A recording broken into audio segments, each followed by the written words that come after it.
Abra a janela e veja. É o tema da nossa mensagem dessa noite.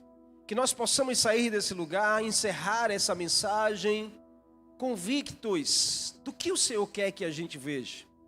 O que Deus tem para te mostrar. O que Ele tem para revelar aos seus olhos. É muito importante você entender bem essa passagem que nós lemos, que está no segundo livro de Reis, capítulo 13. Mais precisamente do verso 14 ao 19. O contexto dessa história é que cerca de 60 anos haviam se passado desde o dia em que Eliseu ele recebeu a unção de Elias sobre a sua vida para ser profeta. 60 anos depois, Eliseu se encontra enfermo na sua cama de uma enfermidade que ele iria morrer. Mais de meio séculos de um ministério extremamente frutífero. Eliseu havia impactado nações. Eliseu impactou a nação de Israel, a nação de Judá e até a Síria. Teve um ministério diferenciado. Por quê? Porque havia manifestações extraordinárias do poder de Deus sobre a vida de Eliseu. Milagres incríveis Eliseu realizava. Mas o tempo, que é a frase que a gente costuma ouvir das pessoas, que o tempo passa rápido demais. E também passou para Eliseu. 60 anos passou como algo muito rápido e veloz. E aqui a Bíblia vai dizer que Eliseu tinha já cerca de 90 anos de idade. Ou seja, a velhice havia chegado para o profeta. E com a velhice também veio problemas de saúde. A Bíblia não diz qual era a enfermidade, mas possivelmente pela idade que Eliseu já tinha, trouxe com a idade, a velhice, algumas doenças e alguns sofrimentos. Então a Bíblia vai afirmar que Eliseu encontrava-se doente, com a doença que iria morrer, passando por sofrimento tamanho, ao ponto de comover o coração do rei Joás. O rei de Israel, naquela época, era esse rei, Jeoás. E esse rei, ele saiu do seu lugar e foi até a casa de Eliseu, porque ele soube que Eliseu estava enfermo. Então o rei vai lá fazer aquela visita a um homem que ele tinha muito apreço, que ele tinha muita admiração e que ele devia muitos favores que Eliseu fez na direção de Israel. Ao chegar no quarto, a Bíblia vai dizer que ele vê Eliseu deitado na cama, enfermo e pronto, já nos seus últimos momentos de vida. E a Bíblia diz que ele deita-se por cima de Eliseu, com um semblante abatido, choroso. Ele sente aquela atmosfera de doença, de enfermidade, aquela atmosfera de morte dentro do quarto do profeta. E ele começa a chorar, e a Bíblia vai dizer que ele declara: meu pai, carros de Israel e seus cavaleiros é o Senhor. Uma expressão que denotava uma certeza de que Eliseu tinha um papel ativo nas batalhas de Israel. Ele estava dizendo meu pai, falando sobre uma realidade espiritual que Eliseu exercia sobre a nação de Israel. Eliseu era o maior profeta de Israel. E ele diz: olhar para o Senhor é ver carros e cavaleiros, ou seja, existe uma unção de vitória, existe uma unção de batalha, existe uma unção de conquista. Aquele grito e aquele choro do rei era um desespero, porque ele sabia que Eliseu estava partindo. E o que seria agora de Israel? O que seria dele mesmo, do próprio rei? Embora a história bíblica vai registrar que Jeoás fora um rei que não agradou tanto a Deus assim, ele jamais poderia deixar de lamentar a perda do poder espiritual e moral que a nação iria sofrer quando Eliseu morresse. E o sentido aqui da exclamação era dizer que Eliseu exercia um papel de forma direta nas vitórias de Israel. Então o idoso profeta era um tipo de pai espiritual para a nação. E com toda a sua sabedoria e com todo o seu coração apaixonado pelas coisas de Deus, Eliseu sempre exerceu essa função de profetizar, de rasgar os céus na direção do povo de Deus, de orientar o rei nas batalhas, de dar estratégias para Israel vencer as guerras. Então o rei Jeoás reconhecia muito bem a figura de Eliseu e que ele era um verdadeiro servo de Deus. O ambiente daquele quarto, irmãos, era um ambiente de dor, um ambiente de tristeza. Por quê? Porque essa figura, essa pessoa estava morrendo. O que seria agora?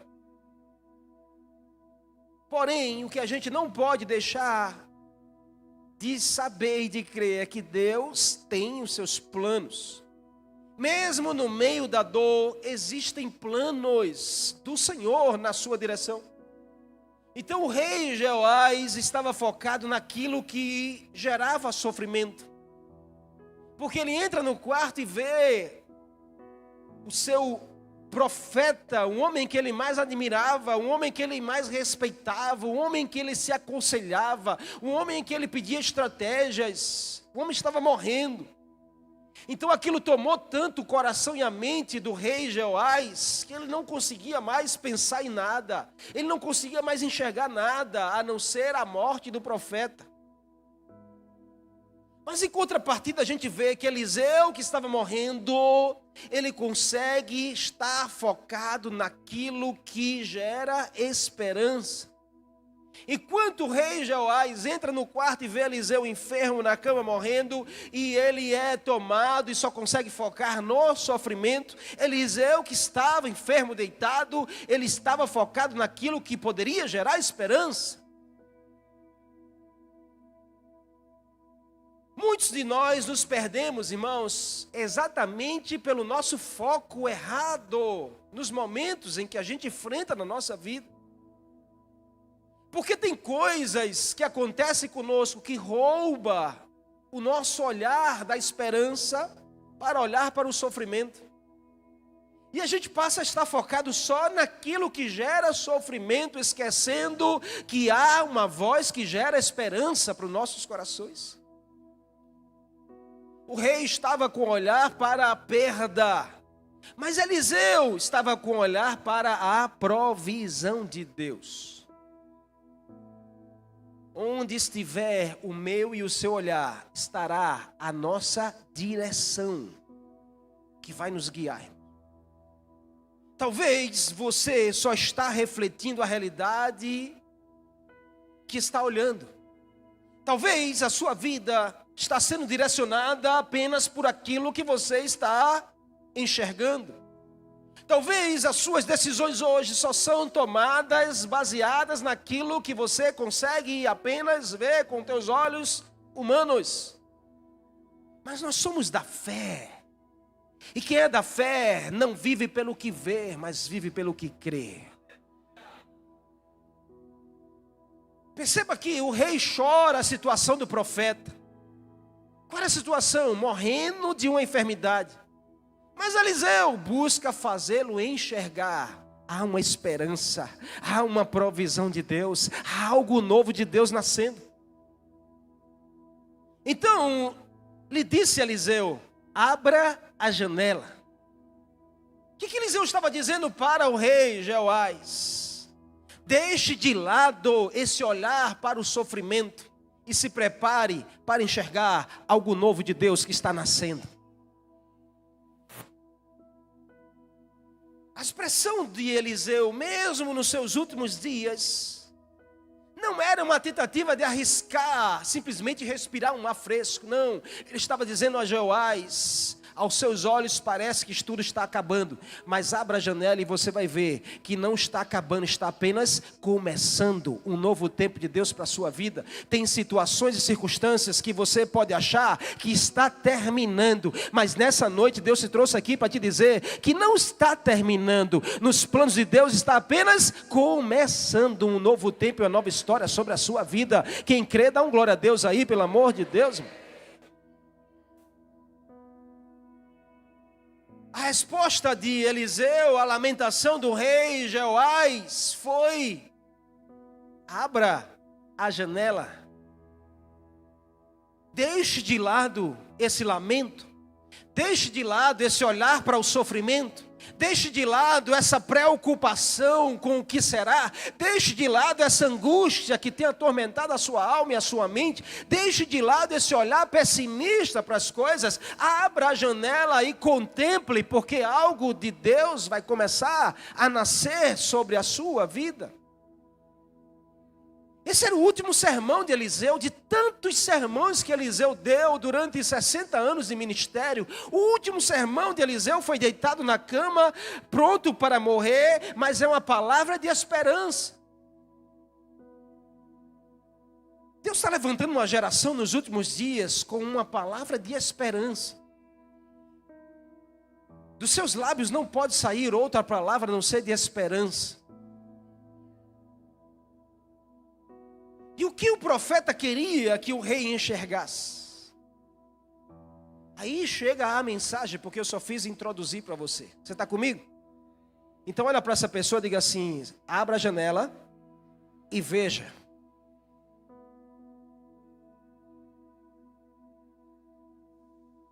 O que Eliseu queria que Jeoás enxergasse abrindo a janela? Primeira coisa, lendo o texto, a gente vai perceber que a primeira coisa que ele queria que o rei enxergasse era o tempo da oportunidade de Deus sobre a sua vida. O texto começa dizendo que Eliseu estava sofrendo de uma doença a qual morreria. Então não era segredo para ninguém que Eliseu iria morrer. Não era segredo nem para o próprio profeta que os seus dias já estavam no final. Deus já havia revelado que estava chamando Eliseu à sua presença, que o seu propósito já havia se cumprido na terra, que os seus dias estavam chegando ao final. Mas Deus tinha planos com isso. E aí o rei Jeoás vai lá sobre o quarto de Eliseu e ele começa a chorar. A Bíblia diz que ele começa a chorar, começa a gritar alto dentro do quarto, e Eliseu só dá uma palavra: ei, ei, ei, para, abre a janela e veja.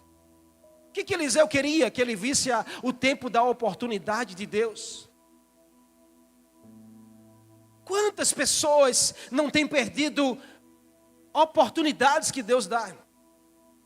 Quantos de nós não têm perdido oportunidades que Deus prepara, que Deus libera, que Deus abençoa, simplesmente porque deixamos de enxergar como oportunidade aquilo que para nós é problema? Porque nós somos tendenciosos a só olhar para as coisas no âmbito natural, a só dosar a nossa vida naquilo que a matemática, a calculadora permite. A gente só quer dar um passo até onde a conta bate. A gente só quer ir quando a gente tem segurança. A gente só quer estar presente quando a gente sabe tudo o que vai acontecer. Nós somos da fé, irmãos. Nós somos da fé. E quem vive pela fé não vive pelo que vê, vive pelo que crê. Diz essa pessoa aí: aquilo que para você é um problema, para Deus é uma oportunidade de mudar a sua história. Para Deus é uma oportunidade de mudar o seu momento.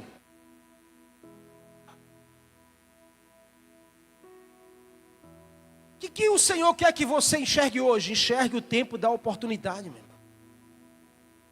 Tem coisas que não se repetem na nossa vida. E tem muita gente deixando passar a oportunidade que Deus lhe dá. Por que fazem isso? Por não discernir a voz do Senhor em meio às circunstâncias. Porque se tem uma coisa que tapa os nossos ouvidos, é os problemas, é as crises, são as fofocas, são os disse-me-disse, vai tapando nossos ouvidos e a gente vai se tornando insensível à voz de Deus. E a gente vai perdendo as oportunidades de Deus. Joás tem um adversário que não descansa, que era o exército da Síria, que queria acabar com Israel. Até hoje existe essa guerra que está aí, você sabe. E os inimigos de Israel não descansam, porque querem eliminar um povo que Deus escolheu. Então Joás tinha um inimigo chamado Síria, que não descansava. A Síria buscava todo o tempo derrotar Israel. E meu irmão e minha irmã, você sabe o que é viver sob pressão? O tempo todo você não pode descansar, você não pode vacilar. Sabe o que é alguém viver sob pressão? A vida dessa pessoa se torna um inferno, irmãos. Não tem paz, não tem alegria, amargura, opressão, tormento. É um sentimento de perseguição constante. Talvez você entenda bem o que eu estou falando aqui. Agora o homem que é o porta-voz de Israel, chamado Eliseu, está morrendo. E a realidade é o que... Qual é a realidade? Na cabeça de Joás. Não, Eliseu não pode morrer. Por quê? Porque Eliseu é aquele que nos ajuda. Eliseu é aquele homem que ora e Deus responde. Eliseu é aquele homem que nos dá estratégia, que ele consegue fazer leitura no mundo espiritual e diz a gente direitinho como é que a gente tem que fazer para ganhar. Na cabeça desse rei, a realidade é o que aquele que tenta me derrotar está ficando cada dia mais forte. E aquele que está aqui para me ajudar está indo embora. O que vai ser da minha vida?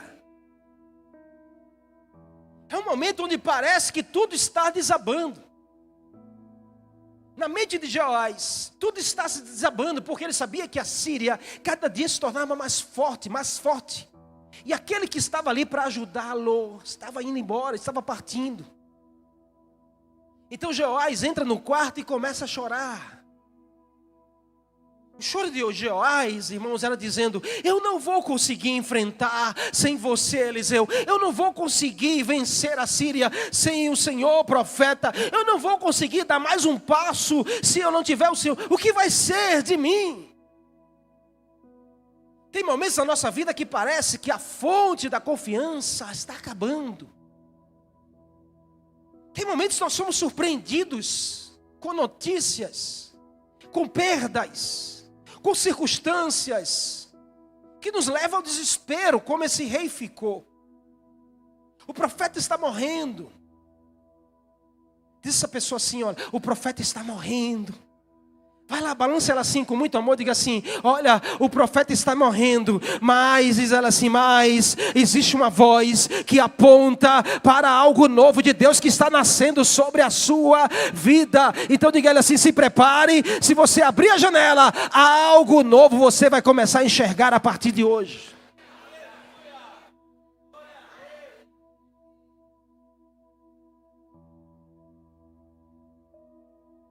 Abra a janela e veja. Deus nunca vai deixar você sem direção. Vou repetir. Deus nunca vai deixar você sem uma direção. A angústia desse rei, ela não tinha mais direção para mim. Mas Deus nunca vai deixar o seu povo desamparado. Então enxerga o tempo da oportunidade. Se Deus falar com você, não perca a oportunidade. Vá lá, faça como Deus falou. Se esforce para cumprir o que Deus falou. O ambiente do quarto era de choro e tristeza, mas a voz do Senhor para o rei era: abra a janela. Pare de ficar nessa angústia, porque algo está indo embora. Porque algo está se esgotando na sua vida. Você está vendo lá aquela reserva que você tinha na poupança indo embora. Não sei se Deus está falando com alguém aqui. Você está vendo o amor da sua vida indo embora. Você está vendo aquele emprego que você tinha segurança indo embora. Você está vendo as pessoas indo embora da sua vida. Hoje o Senhor está dizendo: para de ficar nessa angústia. Porque se algo está morrendo, se algo está acabando, é porque algo novo vai começar. Algo novo está nascendo, algo novo está surgindo. Porque Deus não vai deixar você desamparado. Olhe para a janela. O que o profeta estava dizendo? Olha, abra a janela e veja. Era enxergar uma nova realidade. Porque quando a gente está em casa, quem mora em casa que tem janela sabe a importância que é uma janela em casa. Quando você abre, você se depara com uma paisagem que gera milhões de pensamentos, de expectativas, de desejos. E o que Deus estava dizendo: abra a janela e veja. Enxergue o tempo da oportunidade. Tira os seus olhos desse sofrimento.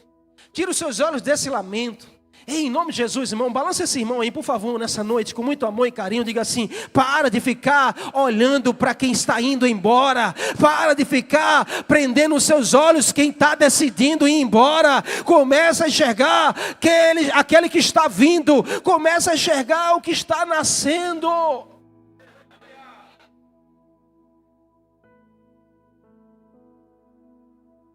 Então enxergue o tempo da oportunidade. Segundo, o que o profeta queria que o rei enxergasse? Ele queria que ele enxergasse a orientação divina, irmãos. Abra a janela e veja a oportunidade de Deus para você. Enquanto você ficar no quarto fechado, enquanto você se clausurar nessa sua dor da alma, nesse seu cantinho de vitimismo, enquanto você ficar lá no seu quarto chorando e não abrir a janela, algo novo você não consegue enxergar. Mas um dia que você se levantar e decidir abrir a janela, você vai ver a oportunidade que Deus vai começar a fazer nascer na sua direção. E ao abrir a janela também você vai enxergar uma nova orientação divina para a sua vida. Verso 16, a Bíblia vai dizer que o rei pegou o arco em suas mãos. E quando ele pegou, Eliseu colocou as suas mãos sobre a mão do rei. Preste atenção nesse detalhe do texto. Eliseu estava deitado, enfermo, 90 anos, irmãos, 60 anos de serviço e ministério, feito milagres incríveis. Estava nos seus últimos dias. Ele diz a Jeoás que dentro do quarto havia flecha e arco. Ele diz: pega aquele arco, pegue flechas. Quando o rei pega, Eliseu diz: abre a janela. Quando o rei abre a janela, Eliseu coloca a mão dele sobre a mão do rei. O que era isso? Era orientação divina. Era Deus orientando. Porque quando Deus te chama para algo, Ele também vai te orientar direitinho sobre esse algo. Então existem realidades que nós precisamos discernir. Não com os olhos, mas com os ouvidos. Tem realidades que você vai precisar fechar os seus olhos para você enxergar com os seus ouvidos. A cena era um ambiente de morte, mas a voz era uma voz de vitória. Abra a janela e atire a flecha. Se havia uma coisa que um rei daquele tempo sabia fazer como ninguém, era atirar flechas. Porque o rei daquele tempo, ele não ficava sentado no trono e mandando o exército. Ele ia à frente do exército. E se tinha uma coisa que o rei sabia fazer muito bem, era usar as armas. Então atirar flecha não era novidade para Jeoás. E por que então Eliseu colocou as mãos como se ele fosse errar o que fosse fazer? E o mais intrigante é que um homem de 90 anos, possivelmente a mão já trêmula, cansada, O que isso ia contribuir colocando as mãos sobre a mão de um rei que tinha a habilidade de atirar flecha? É que nós precisamos nos submeter à orientação de Deus para termos as vitórias que só Deus pode nos dar. Todas as vezes que eu e você quisermos fazer sozinho as coisas, nós vamos nos dar errado. Mas quando a gente permite Deus colocar as mãos, aí você vai ver a coisa fluir.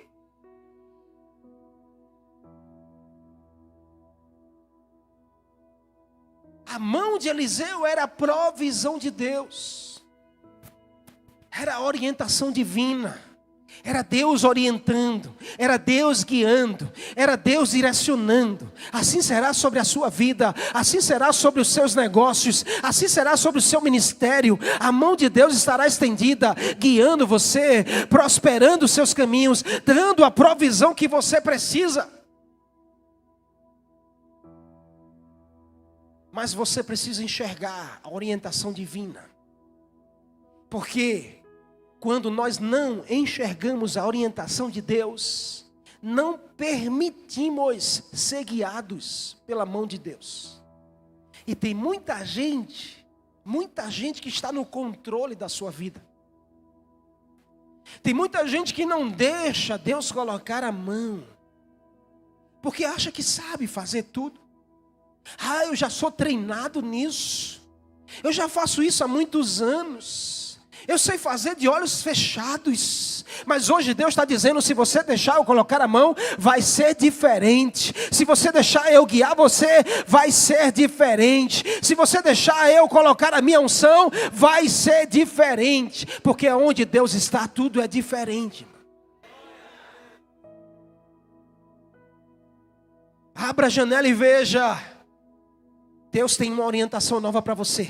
Essa semana Deus vai te dar uma orientação. Você que está aqui, que tem uma resposta para dar, não responda antes de você ouvir a voz de Deus. Eu tenho que tomar uma decisão séria, pastor. Não sei quem é. Deus está falando com alguém aqui nessa noite. Eu tenho que tomar uma decisão seríssima. Enxergue a direção divina para você. Deixa Deus colocar a mão sobre as tuas mãos. Deixa Deus colocar as mãos sobre as tuas mãos. A provisão tem tudo a ver com a sua perspectiva, irmãos. Por quê? Porque o lado da janela que você olha determina a sua vitória. Olhe para a direção certa. O rei está de luto, sofrendo por Eliseu, porque Eliseu estava morrendo. E ele preferiu se apegar a isso do que estar esperançoso em abrir a janela. Você vê, o profeta diz: abra a janela, ele vai lá, abre a janela. Atira a flecha, ele vai tentar atirar a flecha. Mas ainda assim ele está fazendo tudo movido por um sentimento de derrota.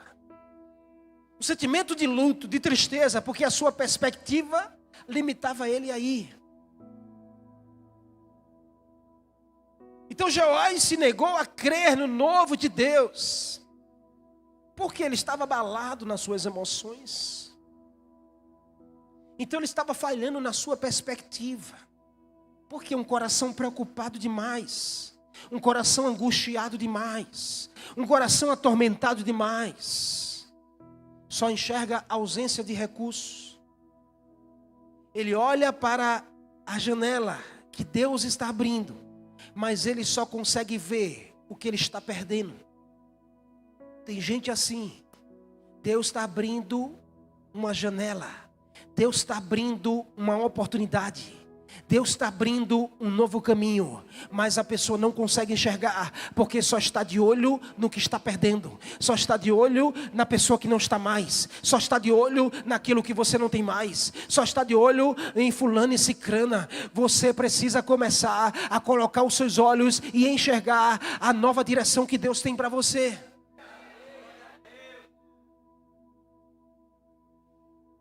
Enxerga a direção de Deus para a sua vida. Tenha cuidado com as suas decisões, suas escolhas. Alinhe seu coração com o coração do Senhor. Porque se você não tirar os seus olhos daquilo que você anda perdendo, daquilo que você tinha um dia não tem mais hoje, você pode ficar com uma vida medíocre. Você pode deixar de usufruir das bênçãos que Deus já liberou para você, das oportunidades que Deus está abrindo na sua direção.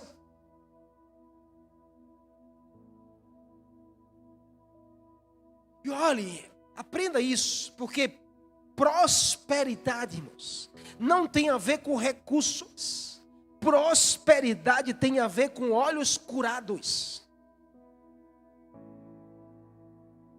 Se você não curar os seus olhos, você nunca vai enxergar prosperidade na sua vida.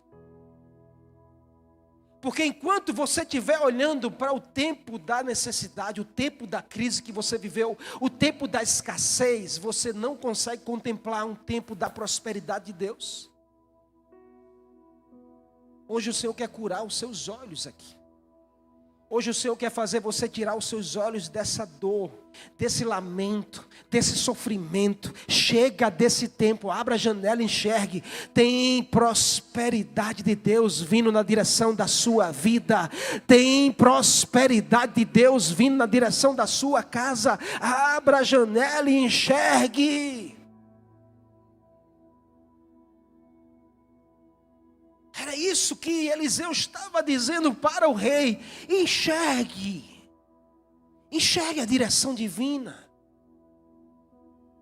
Eliseu estava dizendo, eu não estarei mais aqui, mas Deus nunca vai faltar para o seu povo. Hoje o Senhor deseja abrir a sua visão nesse lugar. Hoje o Senhor deseja levar você no mais profundo, para você ver os segredos de Deus para a sua vida. Você pode dar um glória a Deus aí, um aleluia?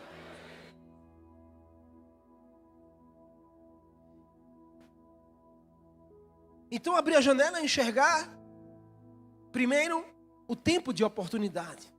Segundo, a direção divina. E terceiro e último, para encerrarmos, é enxergar o que está por vir. O melhor de Deus que está por vir. Abrir a janela e enxergar, existe algo melhor vindo. Se algo está indo, existe algo melhor vindo. Se algo eu estou perdendo, existe algo melhor que eu posso ganhar. Se algo eu não tenho mais hoje, existe algo novo de Deus que Ele vai acrescentar na minha vida. Enxergue o que está por vir. Sabe, irmãos, o texto vai dizer, para encerrar a história aqui, que Eliseu disse a Jeoás, atire a flecha. Jeoás esticou o arco e atirou a flecha. Ele diz, essa é a flecha da tua vitória, da vitória do Senhor sobre a sua vida. Aí ele diz, pegue as outras flechas e lance-as no chão. E aí o rei, tomado pela mentalidade de sofrimento, preocupado porque o seu profeta estava indo embora, num ambiente de dor e de sofrimento, o rei Jeoás pega várias flechas, mas a Bíblia vai dizer que ele só atira 3 flechas e para. Verso 19 diz que Eliseu, na cama, morrendo, deitado, se irritou com aquilo e disse, oh Jeoás, você precisa abrir a janela e enxergar a oportunidade de Deus, abrir a janela e receber a nova direção de Deus, abrir a janela e enxergar que o melhor de Deus está por vir na sua direção. Mas o rei não estava conseguindo enxergar, irmãos. Olha como nós nos identificamos com essa realidade. Porque Deus tanto fala conosco, mas a gente não consegue enxergar. Deus nos dá tantas oportunidades, a gente não consegue ver. Deus usa tantas pessoas, a gente não consegue perceber. Jeoás não estava entendendo nada. Ele atira 3 flechas no chão, achando que estava abalando. E aí Eliseu olha para ele e diz assim, oh Jeoás, tu estás limitando aquilo que Deus quer fazer na sua vida. Balança essa pessoa aí com muito carinho e amor. Diga assim: para de limitar o que Deus quer fazer na sua vida. Balança ela aí com muito amor. Vai lá, por favor. Diz assim: ei, meu irmão, chega de você limitar o trabalhar de Deus sobre a sua vida, sobre a sua casa, sobre o seu casamento, sobre o seu ministério, sobre os seus filhos. Deus tem algo muito além.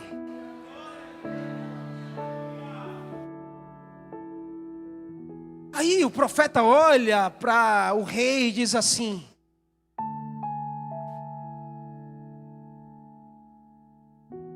o homem de Deus ficou irado e disse: você deveria ter golpeado o chão 5, 6, 7, 10, 12, 20, 30, 50, quantas vezes for. Mas você só golpeou 3. Então a tua vitória será só 3. Pega isso aqui, meu irmão, por favor.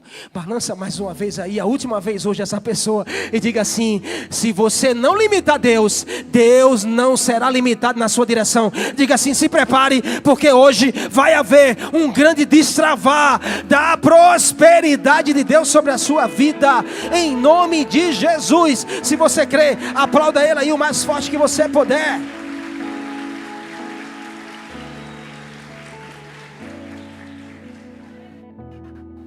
Para de limitar. Nós somos tendenciosos a limitar Deus. Porque a gente fica com um olhar medíocre. A gente fica pensando: como vai ser? Ai, eu não tenho dinheiro para isso. Ai, eu não tenho condições não. Ai, é muito pesado. Ai, eu não consigo. Ai, é muito cansativo. Ai, não sei o que. Ai, eu só consigo isso se for um dia. Eu só consigo fazer se estiver nessas condições. E você vai limitando. E você vai limitando. E você vai limitando aquilo que Deus quer fazer de forma extraordinária sobre a sua vida. Hoje você vai botar um ponto final em limitar o agir de Deus sobre você. Porque é uma unção extraordinária, extravagante, pronta para descer sobre você e a sua casa. Deus te dará a vitória, mas a vitória de Deus será na porção que você abrir a oportunidade para Deus fazer. Se você limitar, Deus só vai até aí. Mas se você disser: não haverá limites, eu vou abrir a janela e Deus vai fazer aquilo que Ele deseja sobre a minha vida. Deus vai fazer muito mais. Deus vai fazer muito mais. Deus vai fazer muito mais. Ah, meu Deus do céu, tem alguém crendo nisso aqui? Nós somos essa igreja. Só para você ter uma ideia, o lugar que você está com seus pés, nós fechamos o contrato sem ter dinheiro na conta. E aqui a gente paga 3 vezes mais do que nós pagamos lá.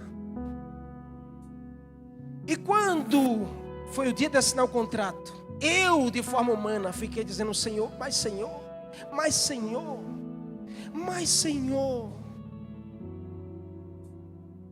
E Deus me fez lembrar desse texto.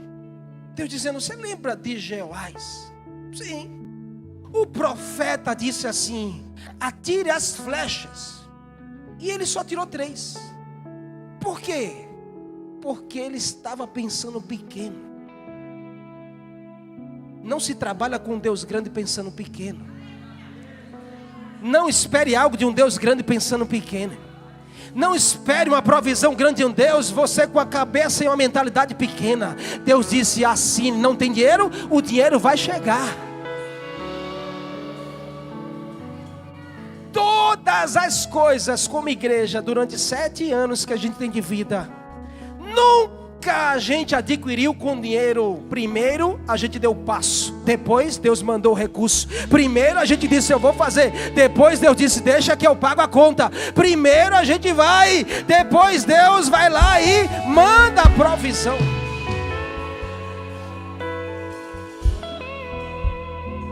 Se a gente não fizer assim, a gente não sai do lugar. Deus quer tirar você desse lugar. Deus quer mudar o seu nível.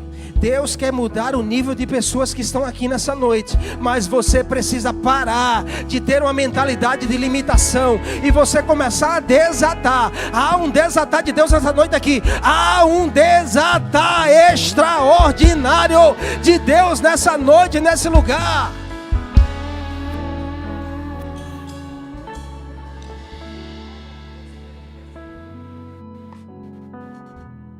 A vitória, irmãos, é uma batalha que nós enfrentamos na terra, mas o resultado da vitória é determinado nos céus. O resultado da tua vitória é determinado nos céus. O resultado da tua conquista é determinado primeiro nos céus. Diga assim: para Deus não há limites. Diga para você mesmo, batendo assim, diga assim: para Deus não há limites. Diga mais uma vez: para Deus não há limites. Para Deus não há limites. Para Deus não há limites.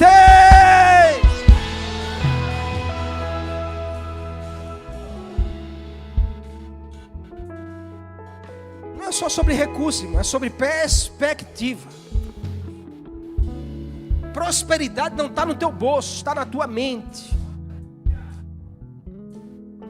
E Deus não tem filho miserável, Deus só tem filho próspero. Por quê? Porque Deus muda a nossa mente. Quando Deus chega, Ele transforma a nossa mentalidade. E uma mentalidade de pobreza, de miséria sai. E entra uma mentalidade de prosperidade. Uma mentalidade de riqueza, de governo. Não é para você ser melhor do que ninguém. É porque você é filho e filha e tem direito à herança do seu pai. Ainda bem que Deus recebe,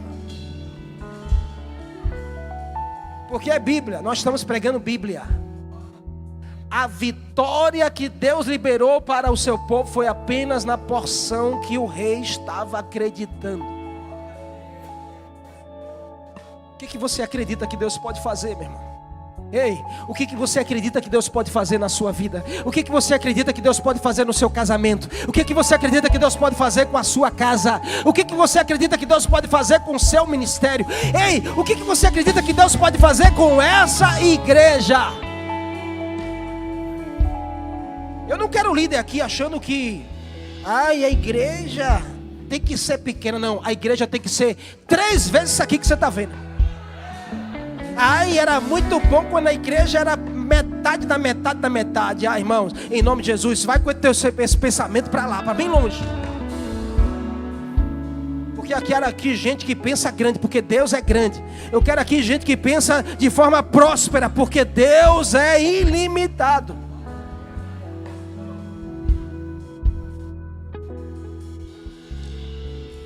Não se aborreça não comigo. Eu estou falando para o seu bem.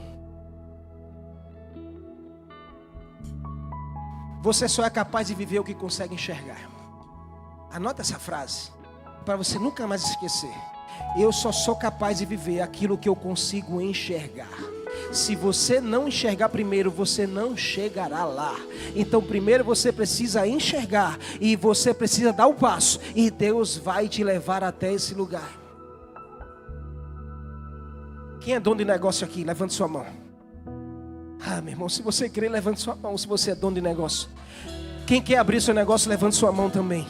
Hoje o Senhor está liberando uma unção de prosperidade sobre a sua vida. Receba essa unção que vai te fazer prosperar infinitamente mais. Agora escute. Pare de você olhar para o seu próprio negócio como um negócio pequeno. Porque se você enxerga pequeno, ele é pequeno. Mas se você começar a enxergar, o meu negócio é o melhor negócio dessa geografia. O negócio que eu sou dono é o negócio mais próspero desse lugar. Você vai ver Deus começar a mudar a realidade do seu comércio. E você não vai ficar só em um comércio, porque Deus vai te levar a você expandir. E você vai abrir outro ali, e você vai abrir outro lá, e você vai abrir outro lá. Porque Deus quer te usar para prosperar pessoas.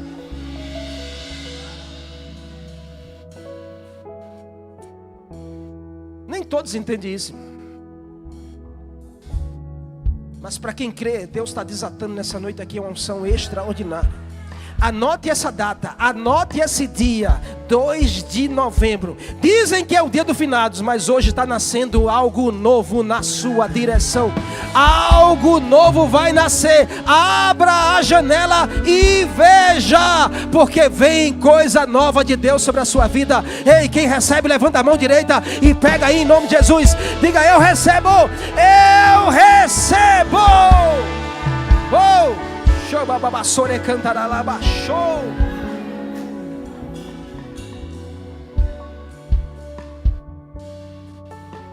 Concentre-se no que está por vir, irmãos. Tira teus olhos do que se foi. Se foi bom um tempo, já foi.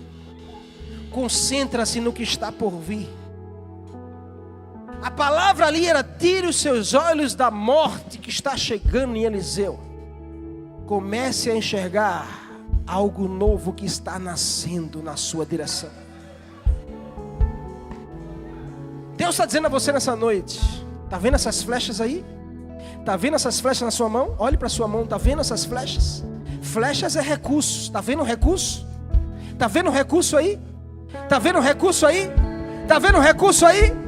Você pode até dizer: mas é pouco. Ah, meu irmão, entrega a Deus, porque no pouco na mão de Deus você vai ver Deus fazer coisas extraordinárias.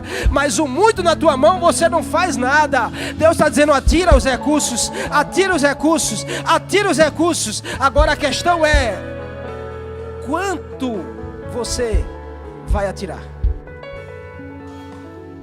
O quanto você vai atirar é o nível que você define do que Deus vai fazer sobre a sua vida. É Bíblia, é Bíblia, é Bíblia para você nessa noite. É palavra de Deus para a sua vida. Se você crer e tomar posse, você vai desatar de uma unção extraordinária sobre a sua vida. Os que creem, vai ficando de pé aí, em nome de Jesus.